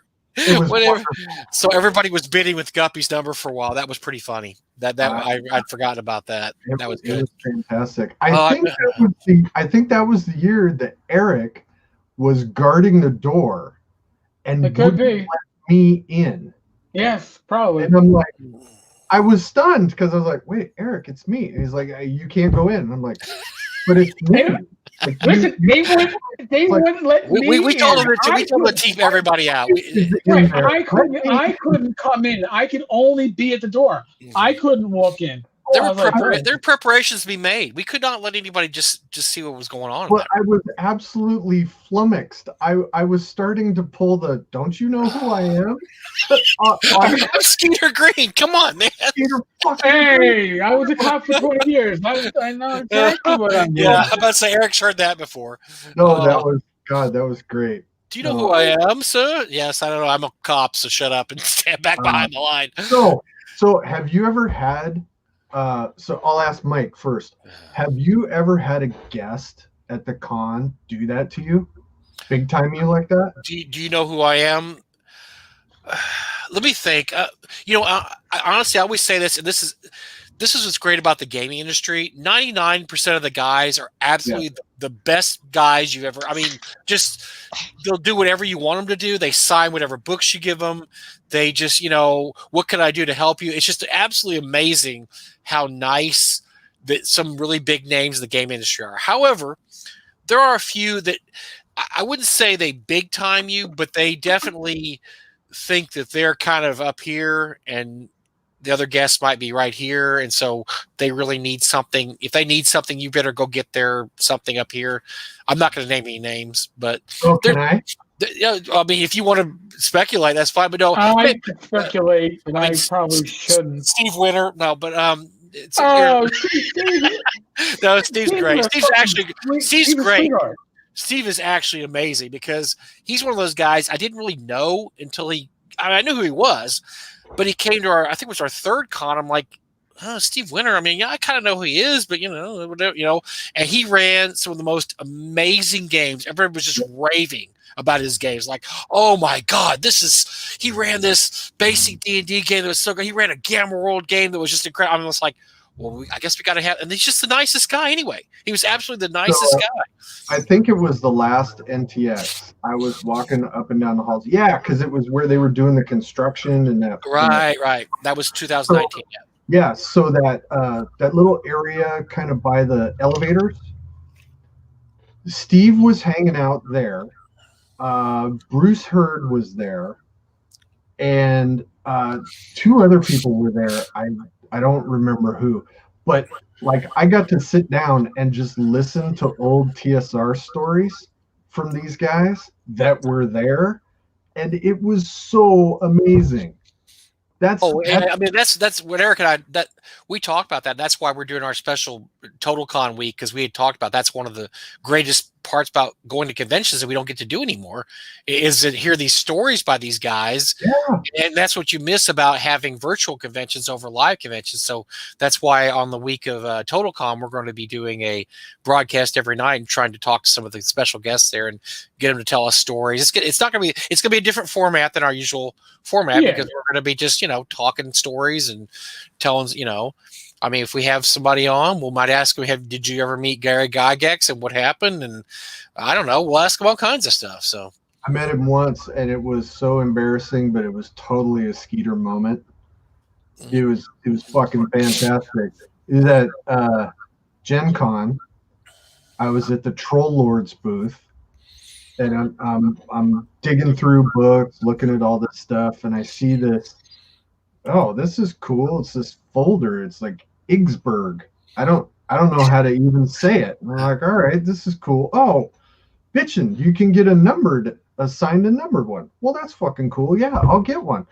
So this guy's helping me, and he's like, hey, do you want me to ring that up for you? And I'm like, no, I'm cool. I'm still looking. Go start digging through some more shit.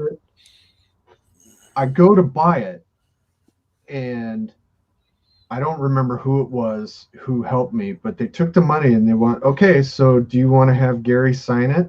That was the old man that was trying to. Oh, that you were telling to get away, old man. I got. Who need you?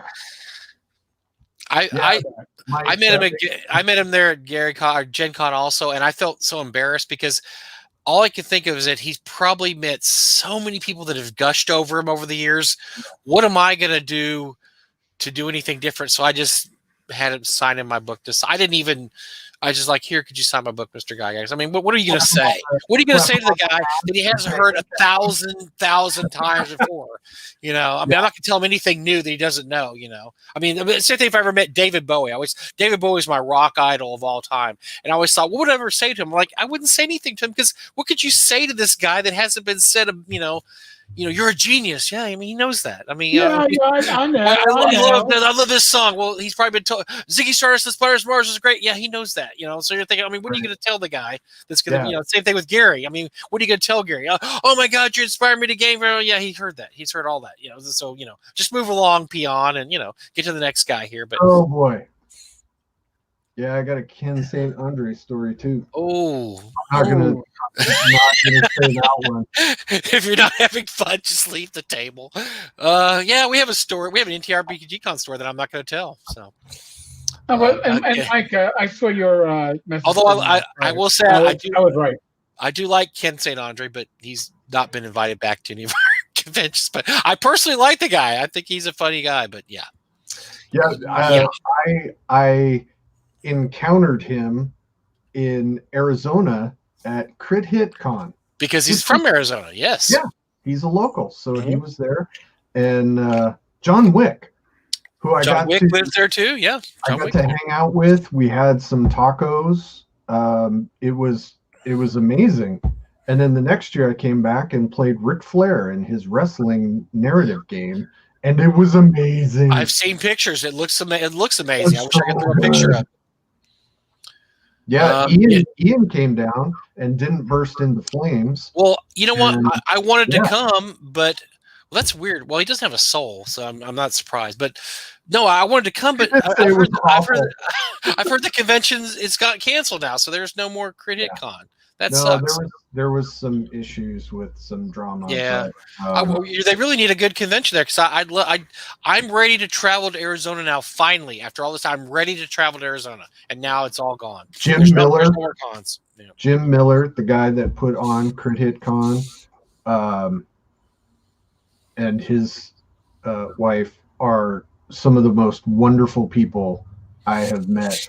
All of the people generally who put on conventions, pretty good people. I would say definitely, yes. They do it because they love it, so it's you get that most of the time. Some people are douches. Yeah, Alex Kamer, yeah, definitely douchebag. More of kind of just a scoundrel. No, Alex is actually one of the best, one of the absolute heroes of gaming. He really is, because he reminds me of Doug Ray a lot. He does it for the love of the game. He puts on the con. He does it because he likes doing it. He doesn't care about the money. The same way with Doug. Doug doesn't care about the money, and he and Alex are a lot alike. And he does. Amazing con. Puts on an amazing con.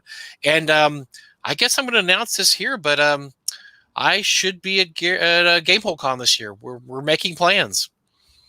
Zach and I are got that penciled in our schedule. Gamehole Con in October this year. So we're hoping, crossing our fingers, that the vaccine will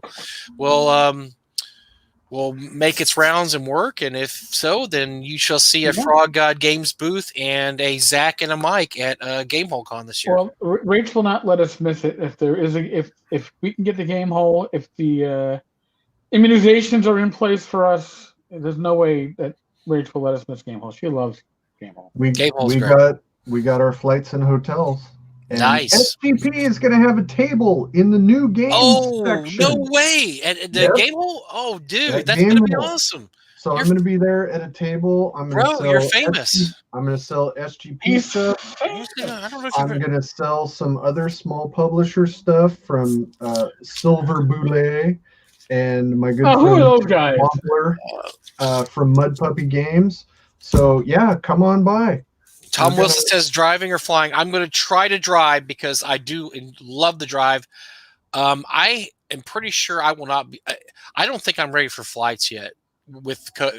I saw some pictures online, and they're filling up planes again, and I don't feel safe flying in a plane with a bunch of sick. I never did anyway, but I'm really worried about COVID. Let me tell you a little something about the COVID procedures for airplanes right now, and you can get some information from Southwest Gen as well.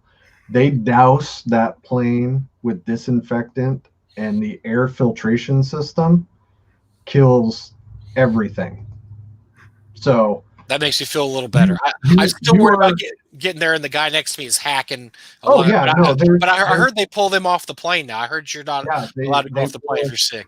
They will for most people. And no, I mean, if somebody's being a dick knuckle and gets on there and knows they have COVID or is even a carrier, you can't necessarily avoid that. But you are at no more risk in a plane than you are going to a fucking game convention.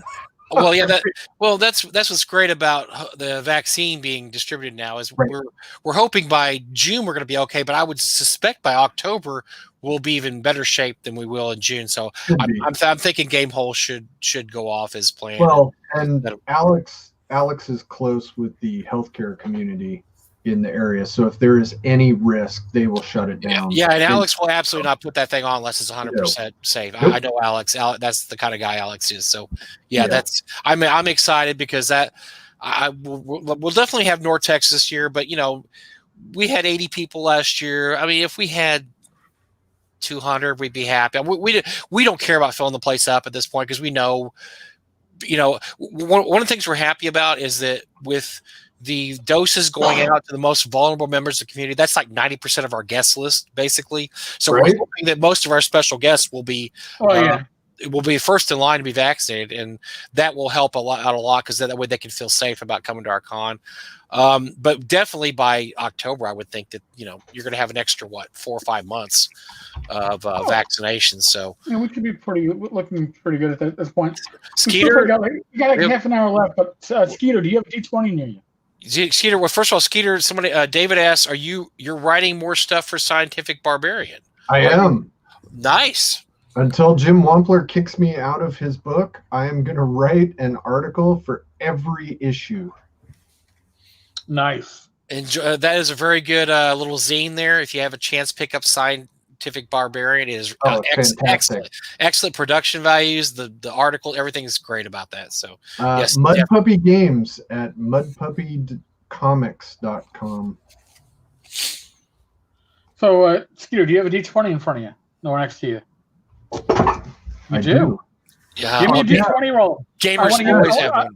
I want to give away the first $100 gift certificate. Hey, fuck you for even asking me if I have a 20-sided near me. If not, I would just say that is deuces, bitches. Deuces. Oh, jeez. All right. Well, that's Tom. Tom Wilson. Oh, Tom Wilson. Tom, you know my email. Email me. I got $100 for you. Give me another D20 roll. So I'm going to give away a Swords and Wizards Continual Light to a U.S. resident.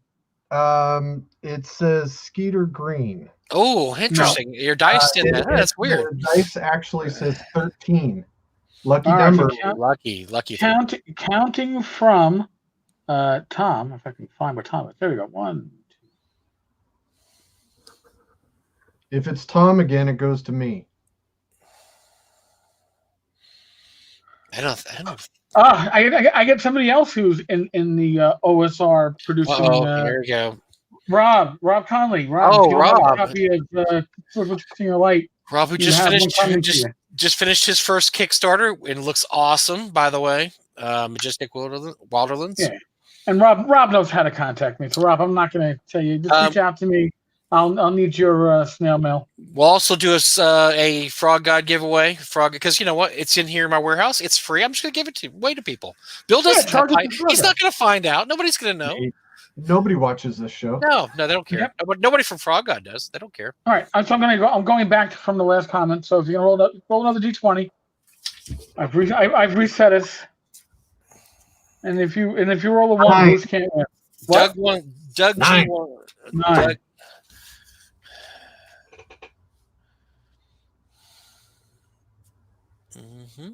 Joshua Garlick. Oh, that's somebody I haven't given a prize to yet. Joshua Garlick. All right, Joshua, if you're still with us, contact me, Mike at froggodgames.com, or if you're on Facebook, give me I am on Facebook, and I'll get your address, and I will send you. I'll find out if you like Swords and Wizardry or 5e, and I'll send you a little Frog God Games package there. All right, so we got about probably another 20 to 30 minutes left in the show. So before we sign out, I'll give away another 100 and give another copy of Swords and Wizardry Continual Light. Back to the Skeeter goofy fun. Yes. What are you rolling for? I don't know. What did you roll for? You don't? Oh. I got a 7. Give something away, Mike. No. We're not giving away. To give away later. I got it. I can't give it away. Just keep giving away stuff. Just give away everything. Give it all away. We'll give it away. We'll give it. How about my signed artwork back here? Hold on. Eric's running the show. Somebody has to. I'm just a miscreant. You're a miscreant. God damn it! I can't believe what a miscreant you are. Okay, so did we give enough shit about Zach? No, we didn't. We just barely covered. We just talked about the food. Yeah. So when we started doing Goddamn It Zach handled everything. He did all of the setup, all of the behind the scenes, got everything from, YouTube setup and all the communication between the two. Now he doesn't do a fucking thing. I'm not surprised. He shows up 10 minutes before the show goes on, just like Bottolato, and I'm pulling what little fragments of hair I have out, and then if we have guests, it's even worse. So yeah, the talent. He comes in, he's got people waving him with palm fronds. He gets on the camera and immediately says, "Oh, I got to go get a drink and have a smoke." And it's like, what the fuck did you even sign in for? Yep. All this is the problem with me working with him at Gamehole Con later this year, because guess who's going to be working the booth? Guess who will be out getting his smoke on every 5 minutes? Zach. Mike, I'll end up doing most of the work. It'll be you and me and Rachel when she's not like traveling around town doing yoga lessons and buying soap. Well, Susie will be there too. But Matt and Susie will be there. Yeah. So Susie will work the booth. But it's funny when you go to the cons, suddenly Bill Webb, Zach are nowhere to be seen when it comes to booth working anymore. Well, Matt Finch will work a booth. Matt Finch, the great Matt Finch, the legend, who's already made a name for himself forever in OSR, he will actually work the booth because that's what kind of a person he is. But Zach and Bill, nowhere to be found. And in the interest of 100% honesty, because I would say this to somebody's face as well, I love Zach dearly. Oh, God. I know Zach because without Zach and making a connection with Zach, I wouldn't be involved as I am with Frog God Games. Swords of Real Light never would have happened, which means Continual Light never would have happened. So, Well, along with Matt Finch, I made Zach Glazer. I made Matt Finch too. So Jesus! One thing at my funeral, one thing they'll be able to say is that look at all the people in the OSR that he made, because he made Matt Finch, he made Zach Glazer, because Zach Glazer, until he came to North Texas, didn't know all the stuff going on in the OSR. I mean, he went to Gary Con the same year, but he went to North Texas, and that's where he met Bill Webb, and things proceeded from there, and he got deeper and deeper into the abyss of the OSR. So if it hadn't been for North Texas, Zach might just be, I don't know, apartment manager guy who had. Are you suggesting that Bill Webb is a corruptive influence? He's an influence. He's an influence. I don't know about corrupted, but yeah, yes, but no, I don't know. I don't know that at all. I have allegedly. I don't know what you're talking about. I don't know. You work with Bill for like 20 years. What do you think? I mean, you worked with Bill a long time, Skeeter. Well, yeah, I did, but we were kind of like two peas in a pod most of the time. I got this. Well, I tell you what. Tell us a Bill Webb story that doesn't have. You don't have to get too crazy. Just tell us a funny Bill Webb story, because I'm sure you went to lots of conventions with Bill and saw lots of fun. I mean, you don't have to, Nope, I got a perfect one for you. The first time I took Jen to Gen Con, Bill flew out and Chuck flew out, and it was for Razor Coast. That was the big book that we were pushing, and Frog God got a booth that was they changed it all now, where like if you're relatively small, you got to be way in the back corner in BFE, and which was actually the only good corner of the vendor hall. But we were in a pretty plush place in the vendor hall.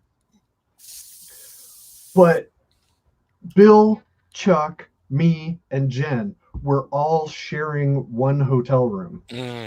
So me and Jen had one bed, Bill had another bed, and Chuck slept in a chair. It was fucking hilarious.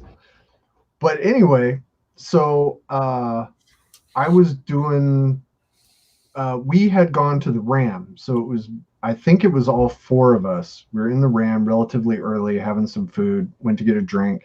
Jen decided she wanted to go back to the hotel room. So I walked her back to, it was over by the convention center, walked back to see Bill is surrounded by these guys, and a couple of them are fucking tall. They're like a head taller than me. So I'm like, all right, we're going to jail. So I go over to the table, and Bill, like the crowd opens and Bill is waiting. He's like, come here, take this guy. Come here, take this guy. And I'm just like, what? What the fuck is going on? They had been arm wrestling. Oh boy. So Bill found this miniatures company from Europe, and he had done his Bill magic and his salesman thing, and they were all best friends now.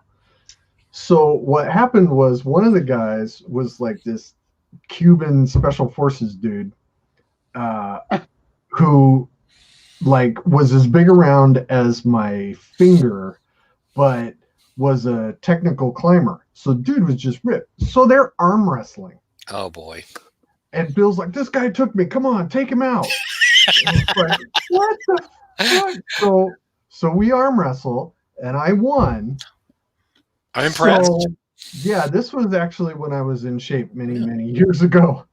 So then they bring giant fucking dude who's like 7 feet tall, and he puts his arm down, and like my hand only goes up this high on the dude's wrist. So we arm wrestle to a tie. They call it. Really? Neither one of us are going to. So that just meant, oh yeah, we can all, like fucking Vikings, we can all drink together. Let's party. Yeah. And so the youngest guy in their group was this dude. I think his name was Odin. And perfect name. He was always talking about his girlfriend.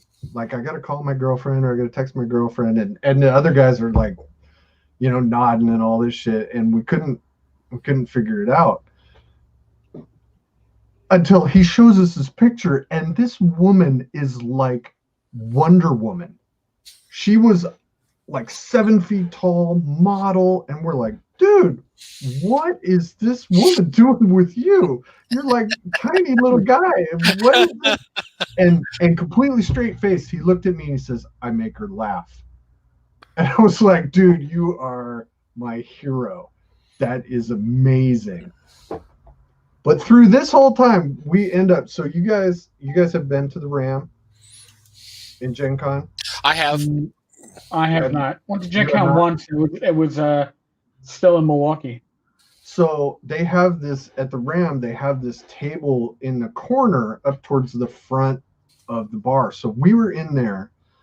It's me and Bill, and it's these insane guys from Europe, and there was another game company run by these 3 women who were also with us, because one of them was trying to get on Cuban Special Forces dude in a hard way, not at all being subtle, which was awesome to watch, but they were hammered. And this girl gets up, gets in my face, and I'm like, okay, she's gonna punch me in the face, because she was that drunk. I figured we were at that stage. She goes, I bet I've got your name tattooed on my ass. And I'm like, the odds of you having Skeeter tattooed on your ass, I need to know this. All right, let's bet. She hikes down her pants, and tattooed on one butt cheek, it says your name.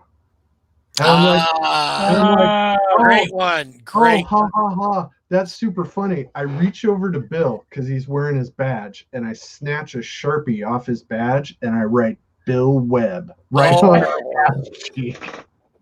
So that's my funny Bill Webb. Oh my gosh. Those days, the last Gen Con I went to was 2009, I think. And boy, that was the good old days before it got to be 70,000 people, or whatever it is now. Those were the great days when you could actually go out and get into a bar and not be a line 30 people long. And those are the good old days. They definitely will. Yeah, unfortunately, Eric and I have talked about this before. I think I would turn down a free trip to Gen Con at this point because I don't want to mess with that kind of crowd. I mean, not even considering COVID, just considering the fact that I don't like crowds that much anymore, especially gigantic crowds like they have at Gen Con now. So yeah, it was weird because that year, in addition to Gen Con, there was a biker convention. Because I went out late one night wandering around, and I mean, there was a street that it was Harleys and choppers from as far as the eye could see, and I was like, this is wonderful. I love this. It was great, but what a weird combination of people. Well, Ben Marsh says, my friends and I held up the tradition for you last Gen Con. So you had what, Kool-Aid and Snickers around the table, and that's not the tradition that Skeeter and I are talking about. No, Mountain Dew. Yeah, Ben and his friend. I only picture Ben and his friends because Ben's such a cute little, fresh-faced little guy with his cute little hair. Yeah, what was the first year he was there? Was he like 10? At NTS? I don't know, but I just picture them all sitting around drinking some, sugar-free Mountain Dew, and eating a Snickers bar, having some chips, and they're popping Four Locos and shooting heroin into their eyeballs at this point, man. It's savage. I can't see that, but I guess if you say it's true, Skeeter, I have to believe it. You don't have to say anything that's true if you speak in a loud and commanding voice. People will just believe it. Well, you know what, Ben? I'm glad you all go because honestly, I think Gen Con's for the young now. I don't see myself ever going back again. And the thing is, my wife loved it there. She absolutely loved Indianapolis, and loved because I would be gone all day, and she'd be like, "Woo!" Party. But yeah, I don't see myself ever going back. I think at this point, it's smaller conventions. Game Hole might be the biggest convention I go to from here on out. I love Gary Con. I love Game Hole. I love the small cons like the ones they have in Texas and just other places. I guess I'm just getting too old for this shit. It's just too much. I don't want to have to get squeezed in by a crowd and and get pushed around. I'm gonna go to GaryCon again. I was coming back, and I talked to Luke about it, and it was gonna be super cool. And then fucking COVID still. I know.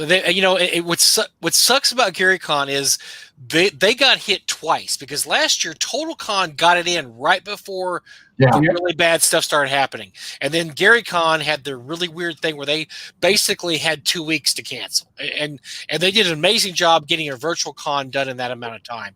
This time they had to err on the side of caution and okay, well, there's going to be a vaccine, but at the time they canceled, which is a few months ago, they didn't know how many people are going to be vaccinated. And really, honestly, we had the most people die yesterday we've had ever in COVID. I mean, over 4,000 people. So it's still it's worse now than it was this time last year. I mean, or March last year. So they really can't have the con again this year. So they're going to do virtual GaryCon.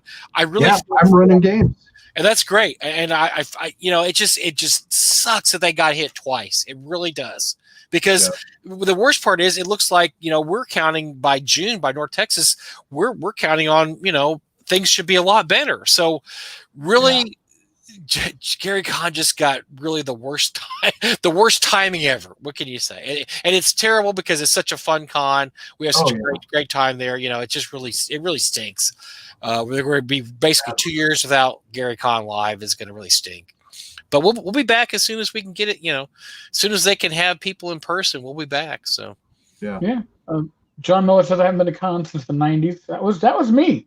Yeah, North Texas was my last until North Texas. You will love North Texas. It's a lot of fun. It's small, but we have a lot of special guests. Now, hopefully, we'll have some special guests this year. We've only had a few still commit. We've had I think Chris Clark and Diesel. And we're thinking the closer we get to the date and the more vaccinations go out, we'll get people like Dennis Sester, who's He and his wife are elderly. I mean, they're in their 70s, but they can't. Actually, I think Dennis might be 80 now. Really? Yeah, they can't get out, and hopefully they'll get the vaccine pretty quickly. And some of our other guests who are elderly will be able to get the vaccine, and we'll be able to get back to quote unquote normal. But yeah, North Texas, it's great. It's small, and I mean, there's a lot of good conventions out there, but I really enjoy the smaller, more laid back type cons now. I guess because I'm older and I everything goes a little slower, and you don't want as much as I loved going to Gen Con back in the day, and I I never got to go to Origins. I'd love to go to Origins. I hear that's not quite as bad as Gary Con in terms of attendance. I think Origins might be done. Really? They had some administrative things go on that they've had some issues for a couple of years. Yeah, I think it came to a head, and I don't think. I mean, it'll be somebody else will take it over.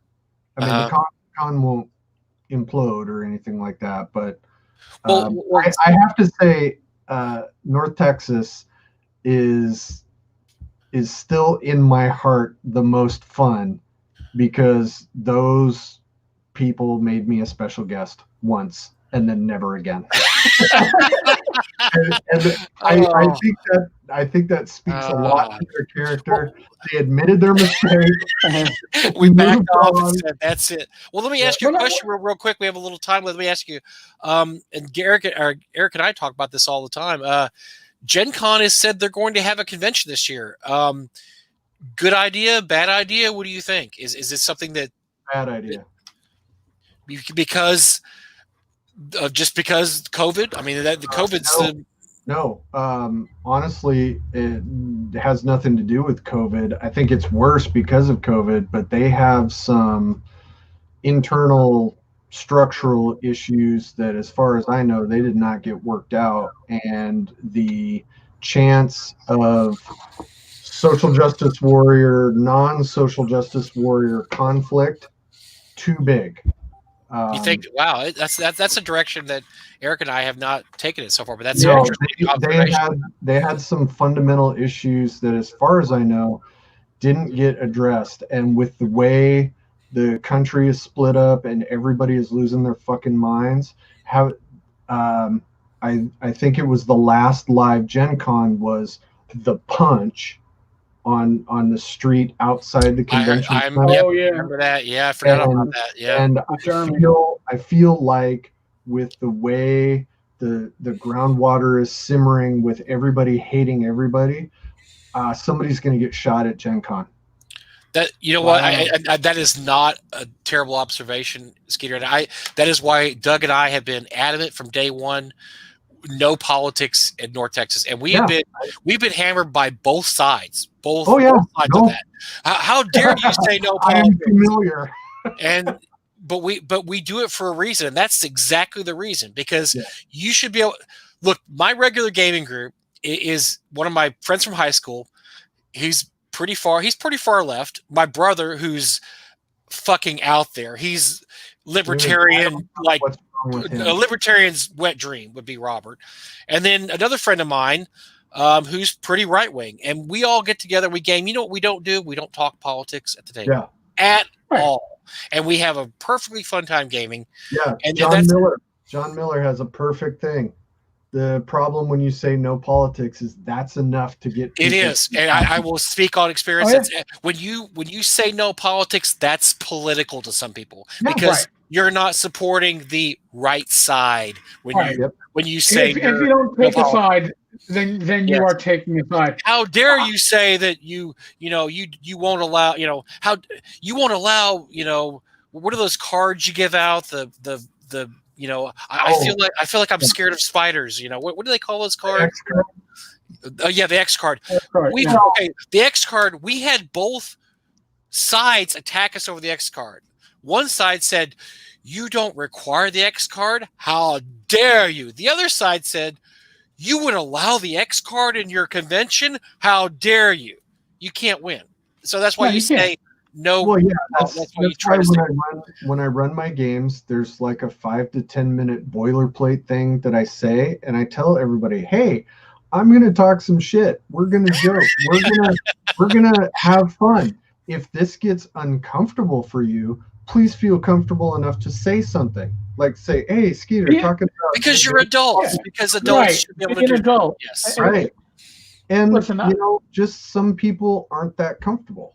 So I get why they do it. I don't think it's necessary. No, I agree with you. And then you should allow people a choice. The problem with allowing political aspects in your convention is people don't want a choice. They know my way is the right way, or that's what they say is right. This way is the right way. Why are you allowing a choice? And not everybody's exactly the same, dudes. I mean, really, not everybody. Some people do this, some people do that. It shouldn't be an issue when you get to the gaming table. You should just roll dice and play, and that should be it. But you would be surprised how many people want to make and Eric knows this. Eric gets hammered all the time for no politics. Yeah. Because how dare you no politics? The world is all about politics. That's all it is. If you say no politics, you're sticking your head in the sand, Eric Tenkar. Well, not even that. I mean, listen, Frank Webster is the one that said years ago, I really think both barrels right now.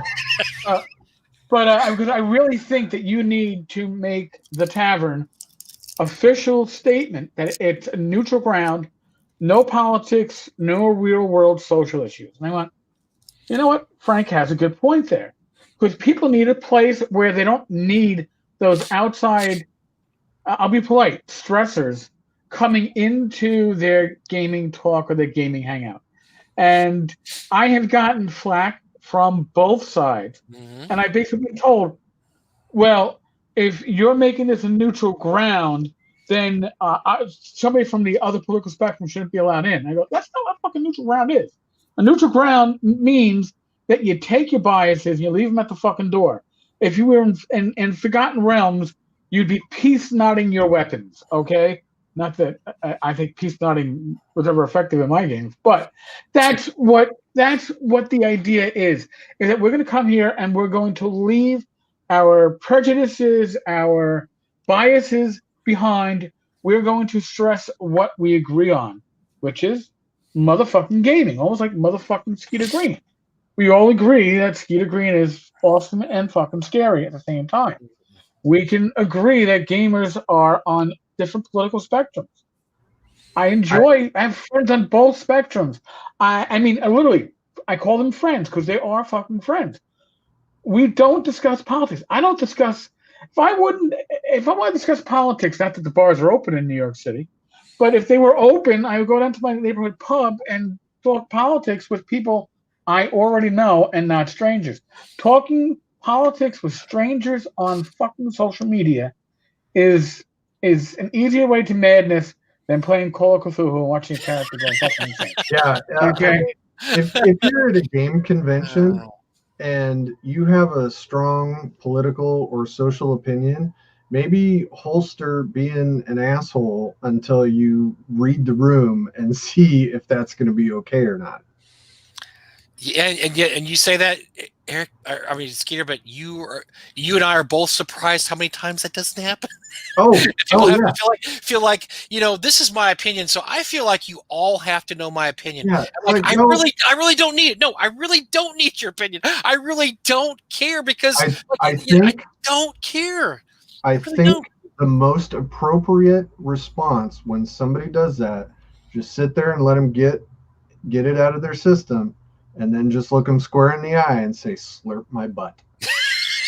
I mean, I feel like that is a succinct answer worthy of the diatribe they're throwing. I'm writing that down. Slurp my butt. I gave this advice on the blog earlier and probably on the podcast. But slurp my butt. I won't forget it. Especially in today's days, I think that. Especially like Facebook and Twitter, that main feed, that wall in Facebook is where 90% of your stressors on social media are going to come from. If you stick to groups or communities like a MeWe or Facebook, not only are they moderated, but they're focused. They're focused on gaming. Unless you go to one which says like asshole gamers that talk about politics, in which case you know what you're going to get in for. But if you go are you directly referring to RPGNet? No. The big purple dildo? No. Purple dildo, no. But if you go to someplace like North Texas RPG Con's Facebook page, you know it's going, or that group, you know in that community, you're going to be talking about games, generally old school games. Although, Eric, I'm going to have to tell you, I did have to delete a post this week. Oh, no. Because somebody threw out bait, and sadly, way too many people took the bait, and I had somebody IM me go, dude, have you seen what's going on the page? Like, I was just there an hour ago. Yeah. I went back and it already turned into a. But here's the thing: you're guaranteed to have that multiple times a day in your main Facebook feed. Oh, guaranteed. Yeah. But the groups are a lot. They're not perfect, all right. But for the most part, most people listen. And I'm not going to say the name, but I can almost guarantee I know the name of the individual who pulled that crap. It's the same guy that says, Yeah. You don't even need to. No, but the thing is, for the most part, people in groups are more focused. And if you want to participate in social media and avoid the real world dramas that are being attached to a lot of shit, in my opinion, that's the route to go. It's not going to be perfect, but it certainly helps. There's a lot of great discussions going on, whether it's in the taverns community at North Texas, the Game Hall community, TotalCon, GaryCon. I talk every time. That's what I love about cons. You get there and you talk. I don't even know the politics of some of these people, and I could sit there and talk to, somebody like Mark Greenberg or Jeff Talanian or whatever for like 2 hours, and we talk about games. It's great. I don't need to know anything else about you. I don't really care. I don't care about anything else. I mean, but Skeeter, I don't really care about Skeeter's life. I really don't. I don't know about it. Skeeter's just awesome. I mean, Skeeter's awesome to talk to about stuff because he always has a hardcore opinion and he's not afraid to back it up. So that's what I want to hear. I want to hear Skeeter's opinions on gaming stuff. I could care less what he thinks about, a spotted owl in Washington. Delicious with the right sauce. Mike, we have a question for you, by the way, from Dandelion Game. Oh dear, Randy. Random question: what are the three castles that the Three Castles Award is named for? So the Three Castles Award is actually a invention of Rob Kuntz, who had a great idea that your convention should give an award away, and despite what people think, Rob did not suggest this, but Doug thought we were talking about what should we name the award, and Doug said, well, Gary had Castle Greyhawk, and then Arneson had Blackmoor, and then Rob had El Raja K, and those were the three big mega dungeons back in the 70s. And for those who don't know, Rob was co-dungeon of Castle Greyhawk, and also he had his own dungeon, El Raja K, and that's where Gary would mostly adventure in El Raja K. So we decided let's make it the Three Castles Award based on the three classic mega dungeons that were there in the 70s: El Raja K, Blackmoor, and Castle Greyhawk. So that's where it came from. And speaking of which, by the way, we need more entries in the Three Castles. If anybody has published anything in the OSR type category in the last year, please submit. I have your submission right here. It actually made it this year, Skeeter. Woohoo! Because I personally handled it. And by the way, speaking of Skeeter, his module Science Wizard has available in MCC now, or Mutant Crawl Classics or Dungeon Crawl Classics? DCC and MCC. It's both DCC and MCC. So it is available in Swords and Wizardry, 5th edition, and you can call me a heretic. And DCC Heretic. Heretic. That's great though, because that you have to saturate the market, brother. That's awesome. Everybody can play your adventure now. Anybody that plays any OSR type game can play your adventure. And next month, a Kickstarter for a monster book based on these sick, fucking freaky things that I think about and I need to put out in the world. That book will be kickstarting at the end of February. Nice. Well, that's good. Well, did you need to to roll? reach out to me when this happens, right? I will absolutely do that. Do we need to roll for some more free giveaways before the show? Yes, we do. Skeeter, I need a D20 roll. I will have a D20 roll for you. 15. Yeah, you make me fucking count. And this is for continual light? Or what is this for? This is for your... This is for 100 in drive. Another 100? Damn. Dude, David, this is for DCC and MCC. And sorry, Skeeter, you're not eligible because you're. Are you shitting me? Oh, I'm not. You're one. Yeah, you're fucking comment. Oh yeah. my! So, oh my! David Betzak. Oh. I need you to email me at Tenkar's Tavern. That's awesome. At gmail.com. Okay, David's doing okay. He won the Frog God giveaway a couple weeks ago. He's doing all right. Excellent. When you comment, you win prizes, folks. I expect a cut of that, motherfucker. No, I'm kidding. Sure. Okay, now for a copy of Swords and Woodrick Continue Light sent anywhere in the continental U.S. 1. That should be easy for you. You'd be surprised.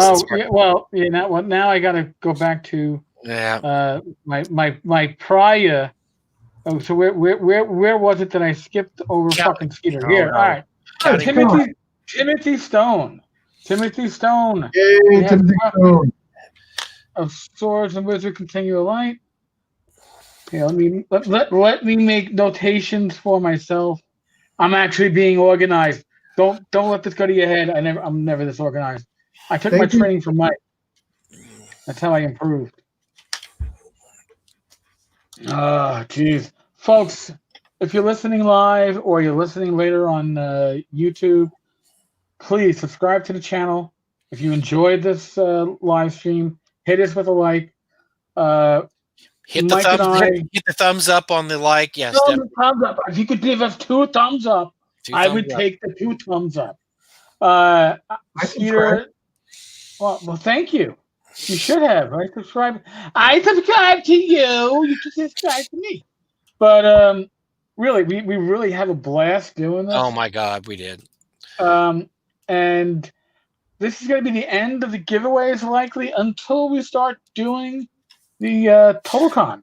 I'll make sure we got some prizes in for the TotalCon live stream. End of February, so last week of February. No, I think it's the 3rd week, right? Oh, 3rd week. The yeah, 18th. We're doing Wednesday night through Saturday night, and we'll probably do about an hour to 90 minutes per night. We're trying to line up some special guests. Depends who we get for special guests. If we get somebody that's really cool, like Matt Finch, we may talk a while. If it's somebody like Zach Glazer, we may just cut. Yeah, Zach Glazer is like 15 minutes. We're out. 15 minutes. His camera's not working and his mic got muted. I don't know how that happened. He's just going to be in his VR headset. So. Oh, that's true. Oh, hey, I got one of those and it's awesome. Oh, really? You know what? I have one, but I haven't really worn it in like a year, so it was cool, and then it became.